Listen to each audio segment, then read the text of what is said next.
and these are the main topics we'll cover in this video.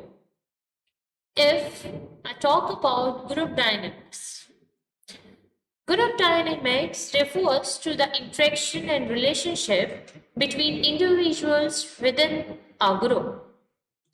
It explores how these interactions influence the group overall behavior and performances. Essentially, it is the study of how people behave in a group and how they communicate each other, collaborate, and make decisions together. Understanding group dynamics will be easier if we understand these few factors, that is, norms and roles. The roles individuals adopt within the group, and the norms are that are developed over a time. Second is communication. How information is shared among the other group members, including both verbal and non-verbal making. Thirdly, the factor is about leadership. Leadership is the emergence of leaders and influence they have on the group directions and decision making. Fourthly, it's about conflict and resolution. How disagreements and conflicts arise within the group and how they manage or resolved. Cooperation and competitions. The balance between working together towards a common goal and individual or subgroup goals. Group cohesion. A level of unity and solidarity among the group members which can affect the motivation and performance. Lastly, group discussion or group making process. How decisions are made within the group, whether through voting or by hierarchical structure. Group dynamics are relevant in various contexts, including work team, social groups, educational settings, and community organizations. By understanding these dynamics, leaders and members can enhance group effectiveness, improve communication, and manage conflicts more effectively. Group dynamics refers to the evolving patterns of interactions, relationship, and behaviors that emerge among individuals within a group. It delves into how people communicate, cooperate, and influence one another as they work together and shares common goals and objectives.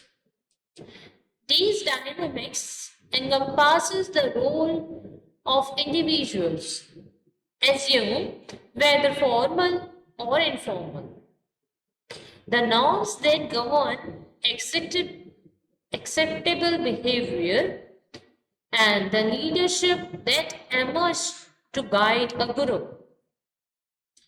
Understanding group dynamics involves examining the factors such as communication style, decision making process, conflict resolution strategies, and overall cohesion that binds a group member together. It means the reason that they are in the same group. By comprehending these dynamics, leaders and participants can foster a more productive and homogeneous group environment where collaboration thrives and collective achievements are maximized. In our next slide, we are discussing about group. Actually, what group is? A group can be defined as two or more interacting and interdependent individuals who came together to achieve a particular objective. A group behavior can be stated as a course of action, acting a group as a family, for example, strike, or a group or team, where the member shares a common objectives. In our next slide is about need for a group. People join groups and want to be a part of a group for one or more of the following reasons. That can be to receive a sense of social security and safety. It means to be a part of any group or to be a part of any team, the individual feels very secured and very safe, as because all members can support each other in their difficult time. Secondly, being excluded from a group or not being a part of a group can pull down one's status, or therefore one of the reasons is to satisfy the status demand. Thirdly, to have a self-esteem is crucial for everyone and every part of the social sphere.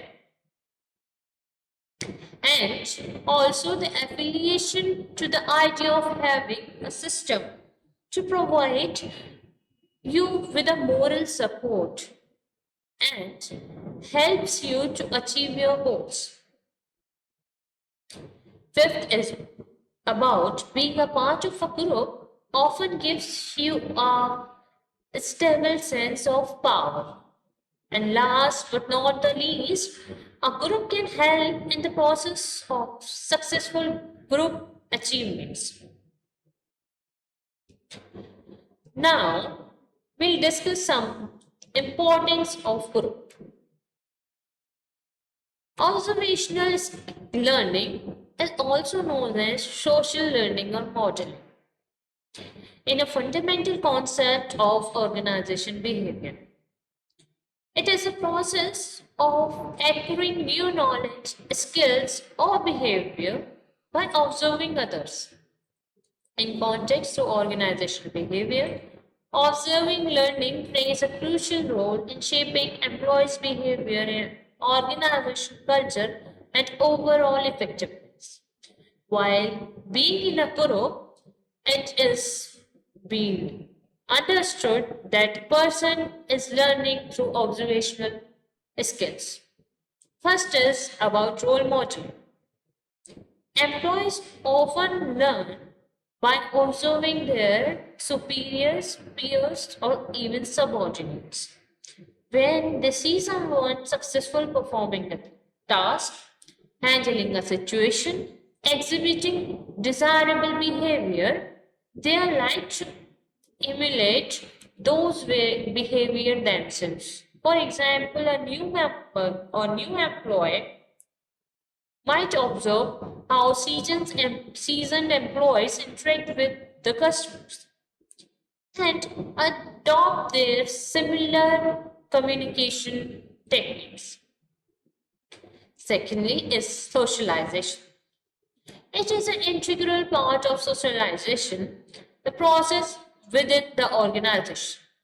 New employees observe the behavior and norms of their co-workers and adapt their behaviors to fit within the organization culture. This can include observing how to dress, to communicate and solve problems, and collaborate effectively within the organization or a team. Implicit knowledge transfer. Not all knowledge and information within the organization is explicit, taught through formal trainings or programs. Much of the information is being transmitted informally through observation or imitation.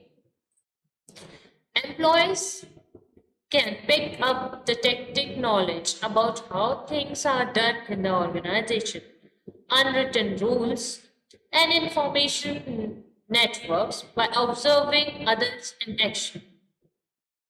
Fourthly, about innovation and creativity. Observational learning can also foster innovation and creativity within the organization. When employees observe their colleagues experimenting with new ideas, taking calculated risks, or challenging the status quo, they are more likely to feel empowered for the same. This can lead to a culture of innovation where new ideas and values are being encouraged. Next is about learning development, or leadership development. Leadership within organization plays a very crucial role as a model for their subordinates. Through their actions, leaders can influence the behavior and performance of their team members.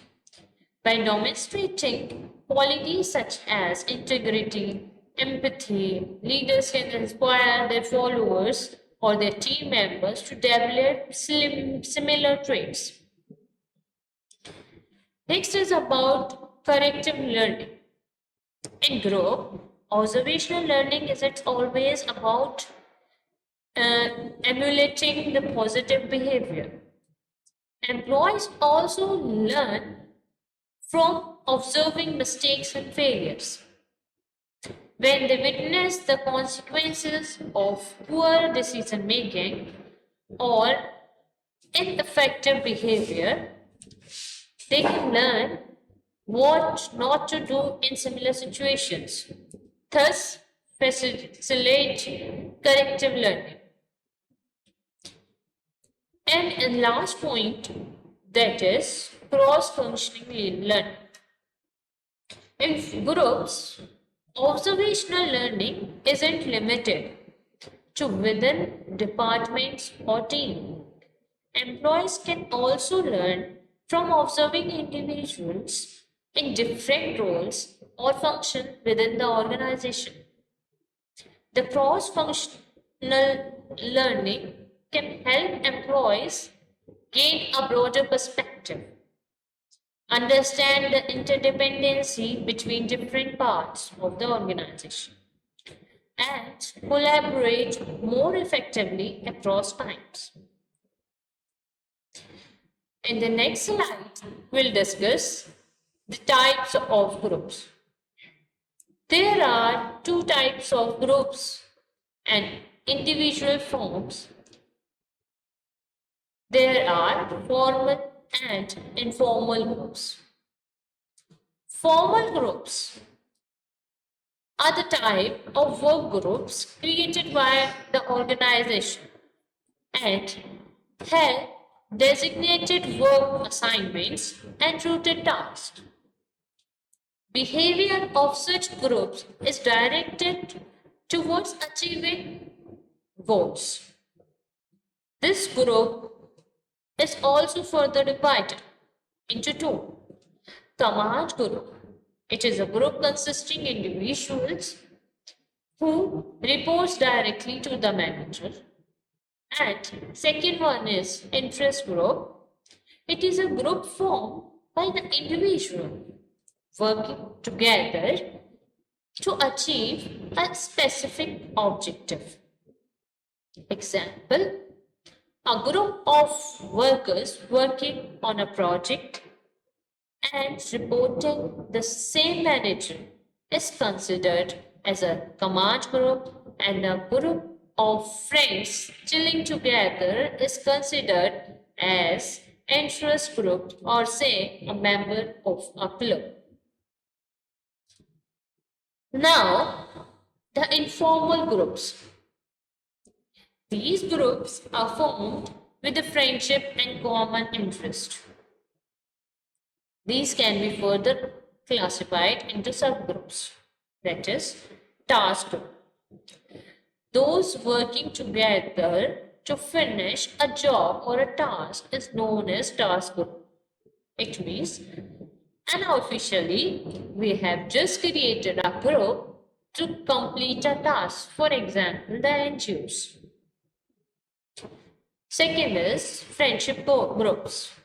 Those brought together because they share a common interest or common characteristics is known as friendship group. Here, next slide is about group formation and development. They are also known as Tuckman's 5 stages of group developments. It's about first one is forming. This is the beginning stage and lasts for only few days or weeks. Members begin by planning their work and new roles.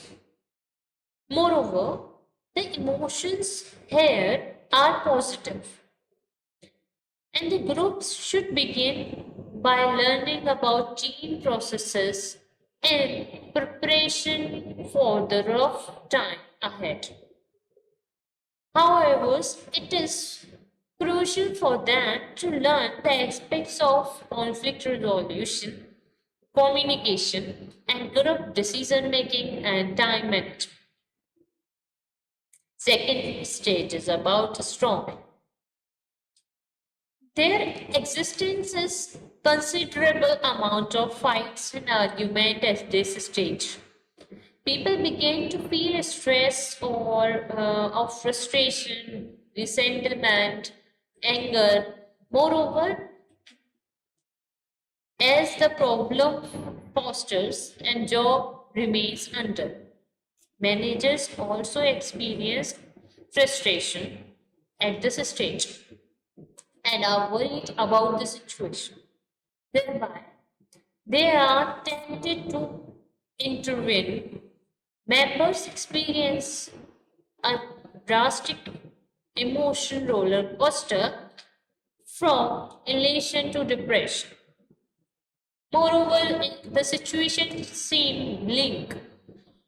Usually, storming periods may last for 1 or 2 months.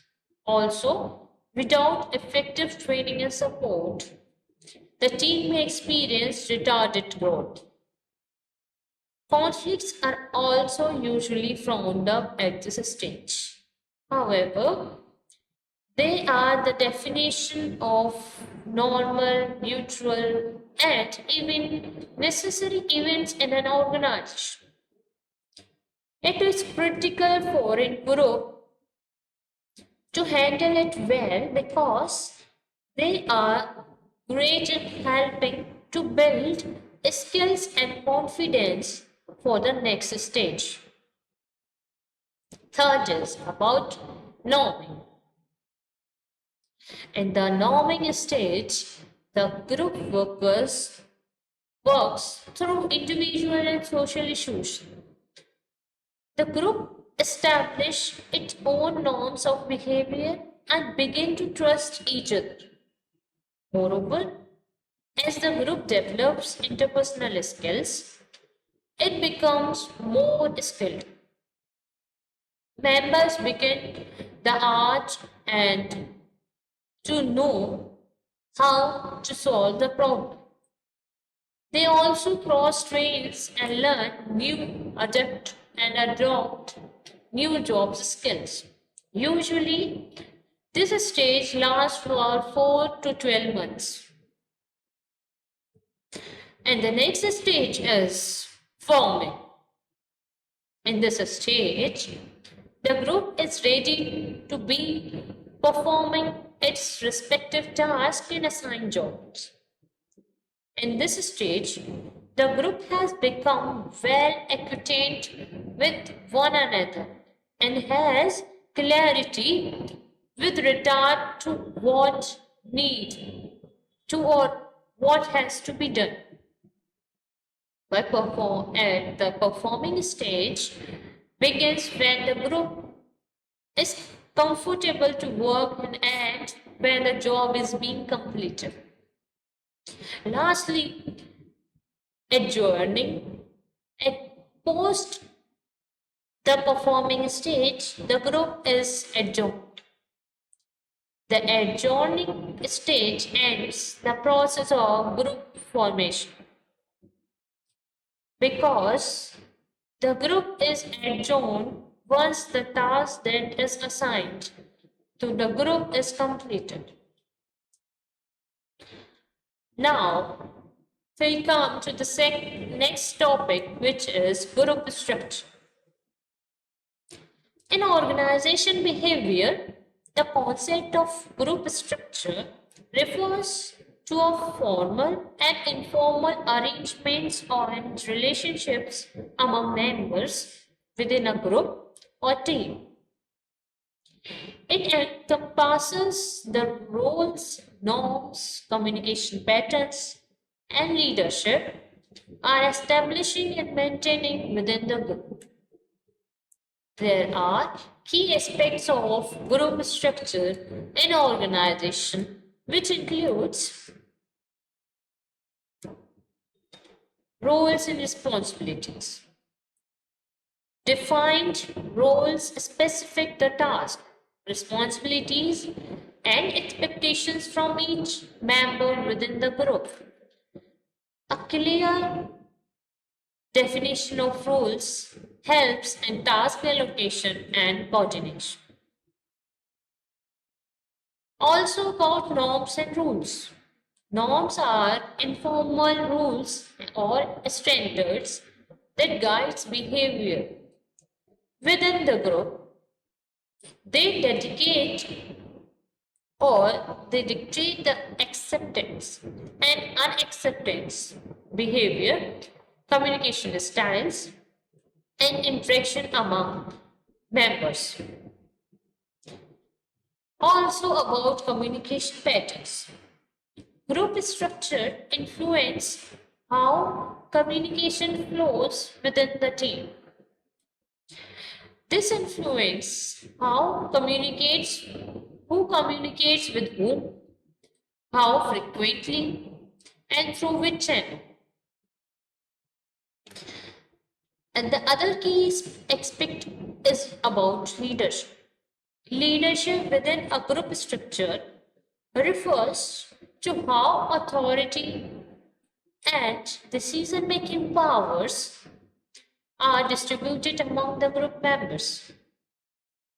It includes leadership that emerge based on expertise, influence, etc. And decision making process. Group structure influence how decisions are made within the team. It influences whether decisions are centralized or decentralized. The level of participation in decision making and how conflicts and disagreements are resolved. Lastly, group cohesion. Group structure also affects the cohesion and solidarity amongst employees. Cohesive groups tend to have strong bonds, higher morale, and better performance.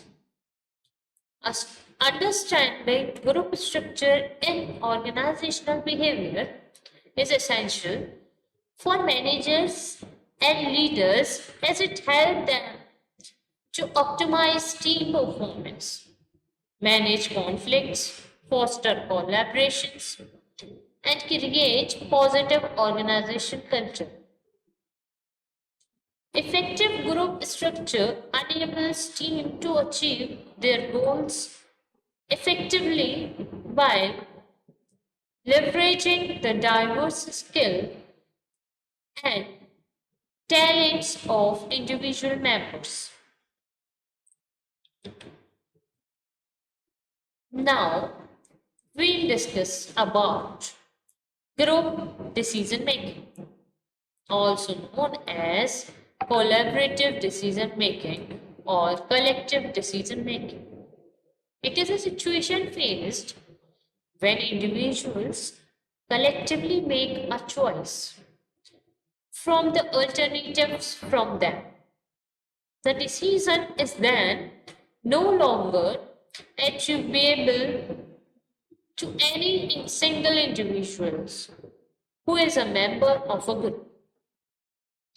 This is because all individuals and social groups processes such as social influence contributes to the outcomes. The decision making or decision made by the group are often different from those made by individuals.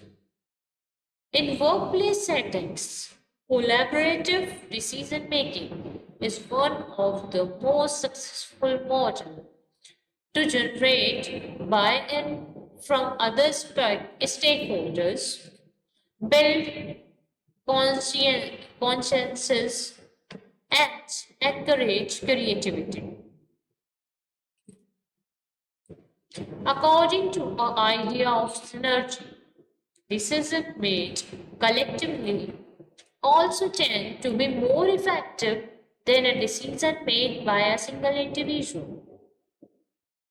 In this way, certain collaborative arrangements have a potential to generate better net performance outcomes than an individual acting on their own. Under normal days conditions, collaborative and group decision making would be often be preferred and would generate more benefits than individuals' decision making.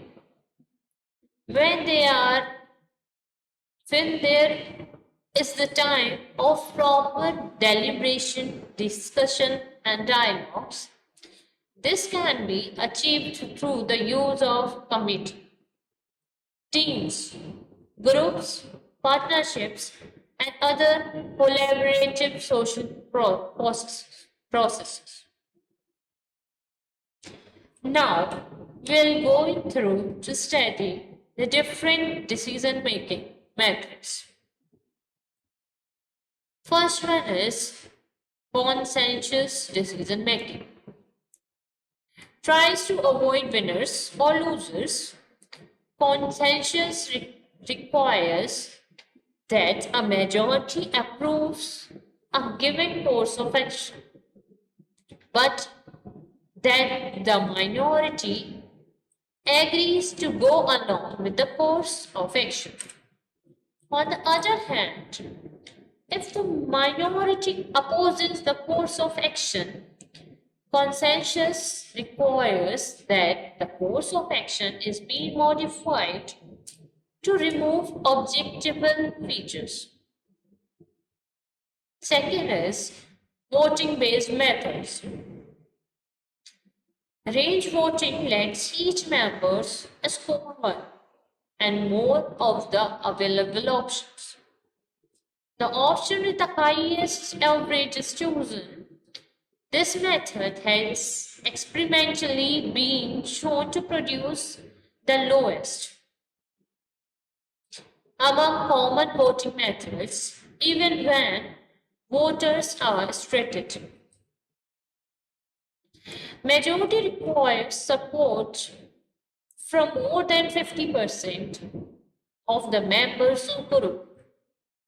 Thus, the bar of action is lower than with a group of losers is implicit to this rules.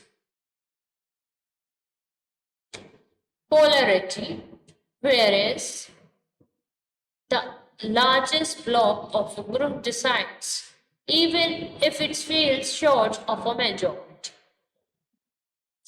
Third is about Delphi method. Delphi method is a process of collective anonymous thoughts exchange using the form of correspondence. It has three characteristics that are clearly different from other experts' prediction methods, and namely anonymity, multiple feedback, and statistical responses of groups. Named after the Oracle of Delphi, it was developed in 1950s by American Rand Corporation, established by the Douglas Aircraft Company as an effective and reliable method of collecting expert opinion by widely used in commercial, military, educational, and healthcare and on other fields. Three characteristics of Delphi methods. Anonymity. Since all members of the group does not meet directly, when this approach is used, they communicate by mail, thus eliminating the impact of authority. This is the main feature of this method. Anonymity is a very important function of Delphi methods. Forecasters doesn't know each other and they exchange ideas with complete anonymity. Second is feedback. This method requires 3 to 4 rounds of information feedback. In the early feedback, both the investigation team and the expert team can conduct in-depth research. So the final results can basically reflect the basic ideas of the experts and understanding the information. Therefore, the result is expensive and objective. Communication between the team members is achieving by answering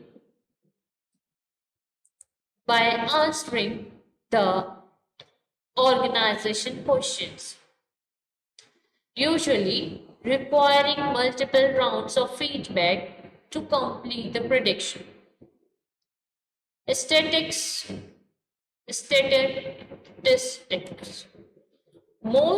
The most typical group prediction results reflect the view of the majority of people, and at most only the view of the people are mentioned. But this doesn't indicate the state of different view of the groups. The statistical answer is not even view is included in such statistical information, avoiding the shortcoming that the expert meetings methodology reflects only a majority views. Lastly, it's about democracy, a method that relies on the use of forms called democracy sheets to allow a large group to brainstorm collectively and recognize agreements on an unlimited number of ideas they have a thought. Now, this next slide is about group norms. Group norms can be defined as the shared expectations of rules that guides the behavior of people within the social groups. In a business context, these norms, often related to personal conduct or professional conduct, and established standards for behavior within the workplace. If we talk about the definition, the shared expectations and rules that guides up the behavior of individuals within social groups. You find them in every office, no matters the industry or culture. Some groups' norms might be explicitly stated, like the company's code of conduct or rules regarding punctuality. Others are rather implicit, like an understanding not to interrupt others during the meetings.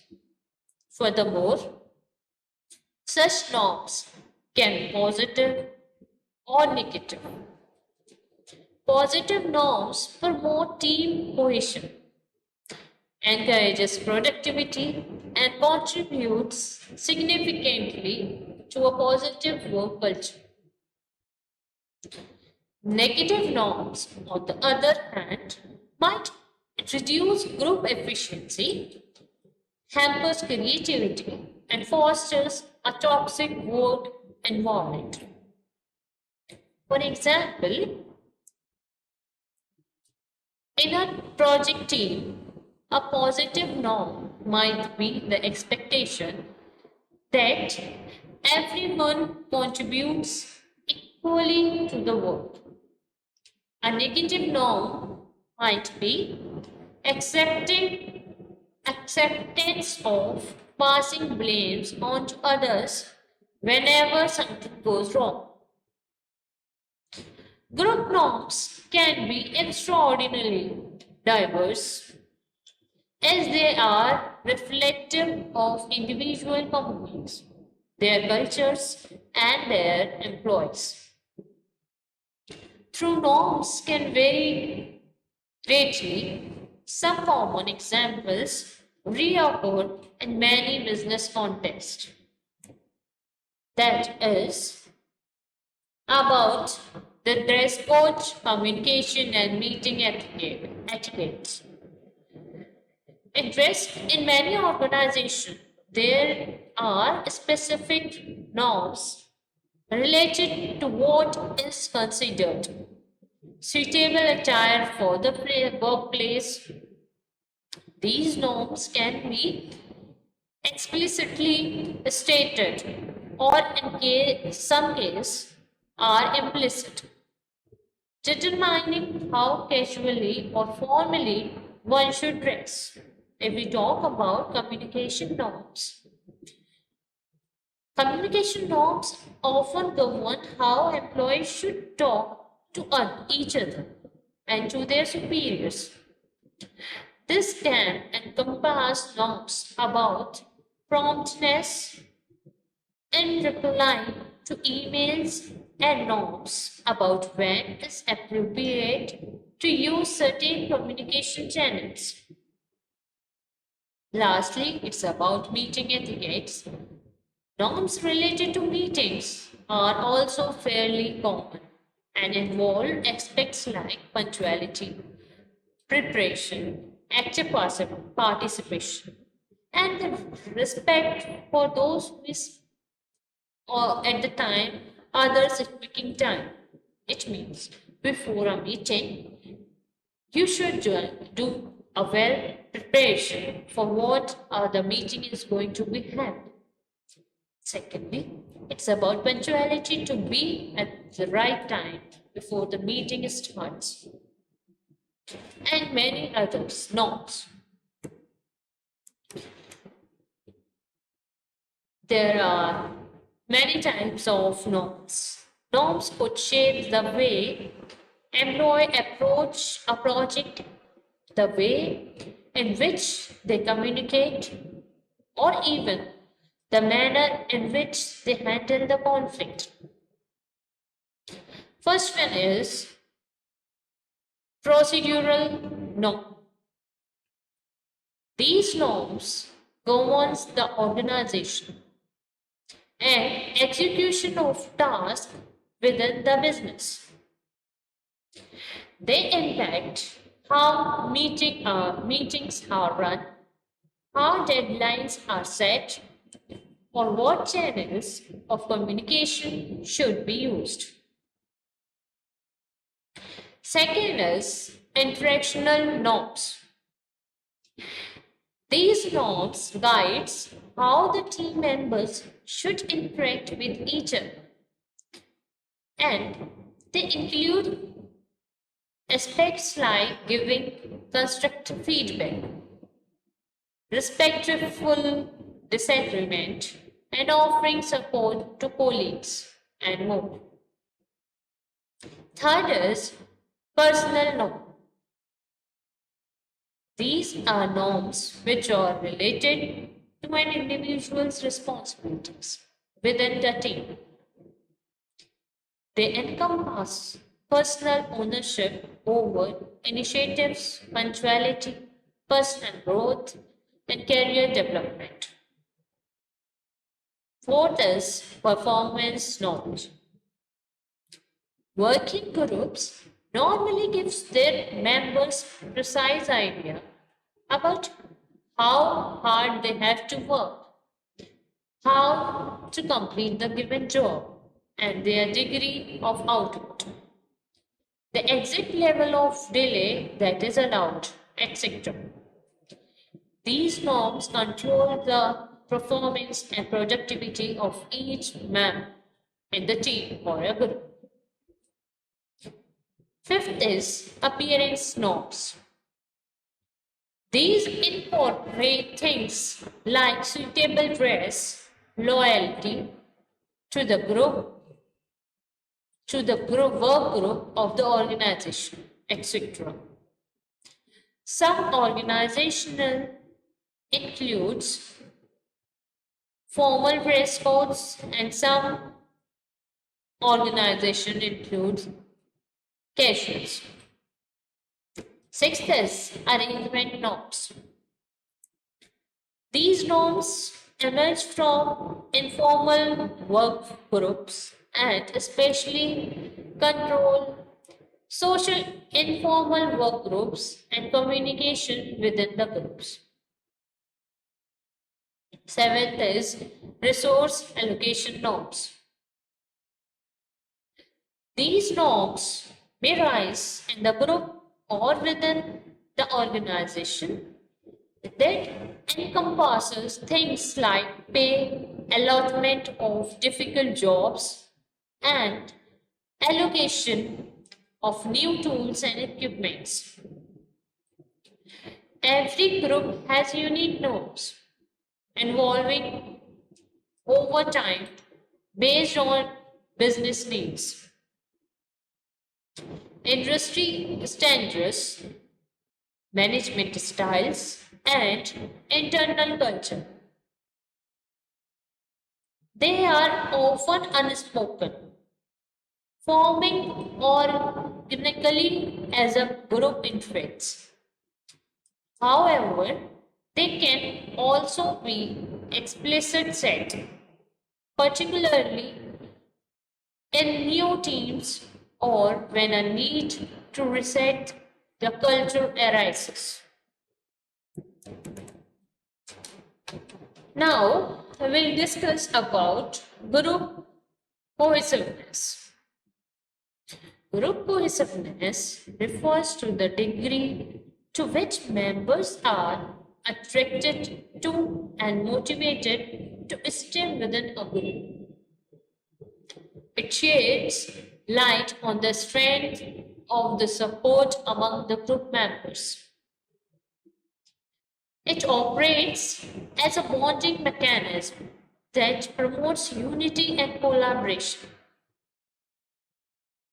You could visualize group cohesiveness as a magnetic force that keeps group members adhering to a group. The strong cohesiveness, the tighter the group members stick together. Group cohesiveness refers to the degree to which members of a group are attracted to each other and motivated to stay in group. It reflects the strength of the bonds linking individuals within a group and overall sense of unity among its group members. Cohesive groups typically exhibits several characteristics. Emotional bonding. Members feel sense of trust, mutual respect towards each other. They may develop friendship and strong interpersonal relationships. Secondly, it stars commitment. There is a shared commitment to the group goals and objectives. Members are motivated to contribute their efforts towards achieving common goals. Thirdly, unity and solidarity. The group operates as a unified entity rather than a collection of individuals. There is a collective identity and a sense of we-ness or togetherness. Next is group satisfaction.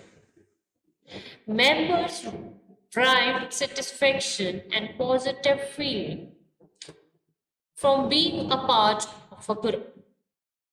They feel valued and supported by one another, group members. Group norms. Cohesive groups often develop their own norms or standards of behaviors that members are expected to adhere to. These norms help reinforce the group identity and maintain its cohesiveness. Cohesiveness can have both positive and negative implications. On the positive side, cohesive groups tends to perform better, communicate more effectively, and experience greater member satisfaction. However, excessively cohesive groups may also resist new ideas, discourage, and exhibit group links, a phenomena where the desire of conformity and anonymity overrides rational decision making. Factors influence group cohesiveness includes shared group goals, interpersonal attraction, group size, frequency of interaction, and external threats or changes that requires collective efforts. Leaders and group members can foster cohesiveness through team building activities, promoting open communication, resolving conflicts constructively, and emphasizing the importance of collective success. In summary, group cohesiveness is essential for effective teamwork and organizational success, as it promotes collaboration, commitment, and mutual support among the group members. Example, imagine a, a sport team where a member shares a strong bond. They enjoy playing together, depend on each other's skills, and celebrate wins as one unit. Such team exhibits high group cohesiveness. Next slide is about the characteristics. In this, that is emotional bonding. Members of cohesive groups feel connected to one another on a personal level also. This emotional bonding often stems from shared experiences, mutual respects, and empathy among members. It fosters a sense of belonging and support within the groups. Second is task commitment. Cohesive groups are highly committed to achieving their collective goals. Members are motivated to work together towards shared objectives, contributing their skills and efforts in a coordinated manner. This commitment drives productivity and goal attainment. Third is unity and solidarity. Cohesive groups exhibits a sense of unity and solidarity.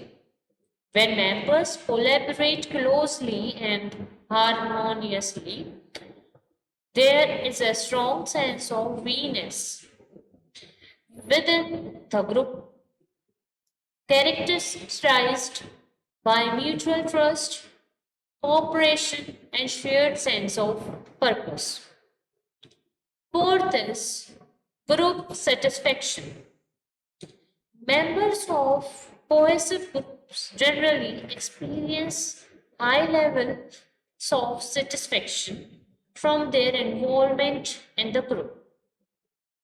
This satisfaction can stem from achieving goals, positive interpersonal relationships, recognition of individuals' contributions, and supportive group environment.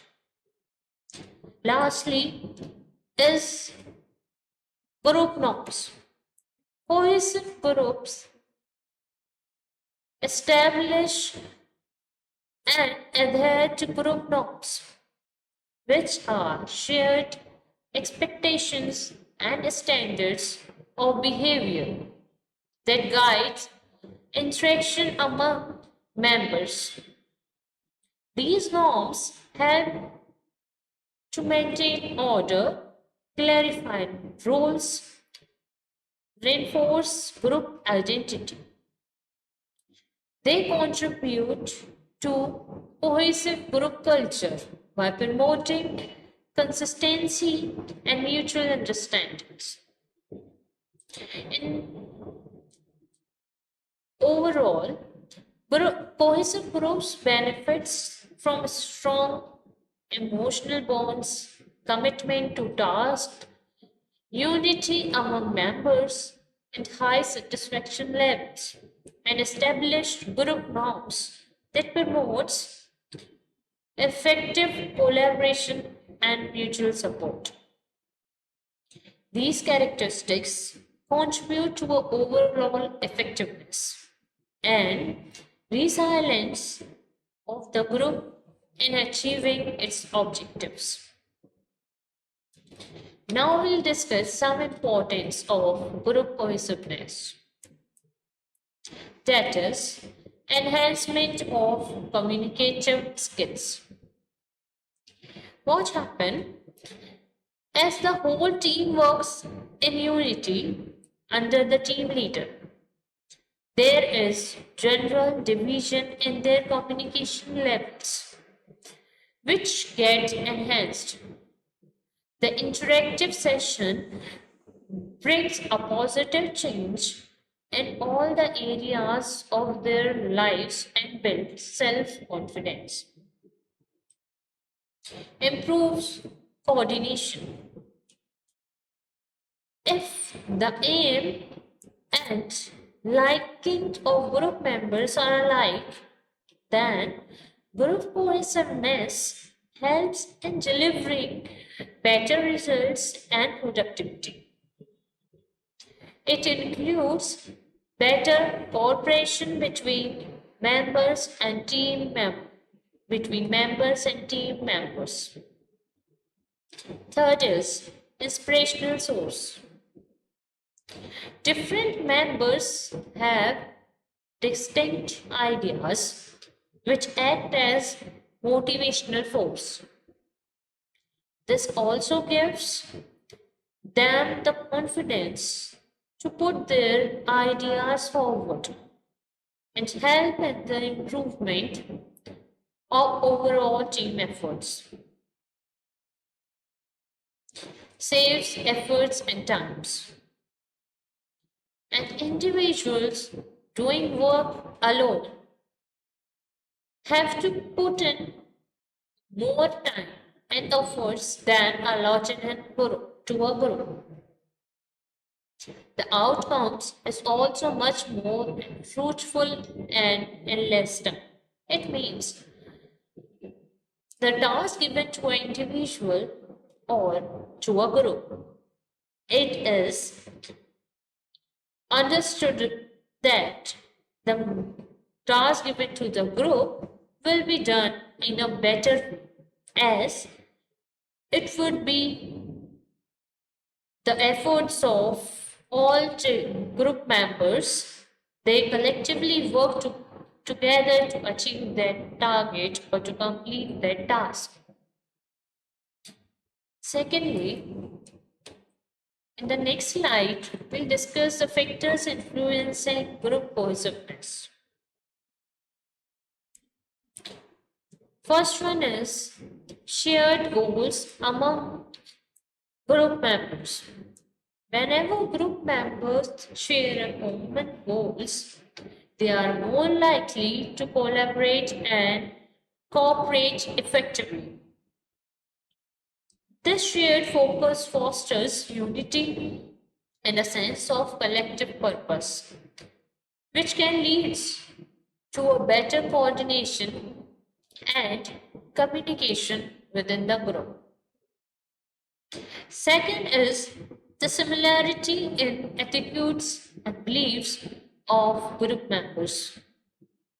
Similar attitudes and beliefs can create a cohesive group identity. When the members of hold comparable values and perspective, they are more likely to understand each other, agree on decision, and support each other's action. This similarity reduces a conflict and enhances a trust and cooperation among group members. It means similarity in attitude will also increase the feeling of trust, or I can say a feeling of similarity, that they will be having the same opinion about the things or same attitude towards different situations.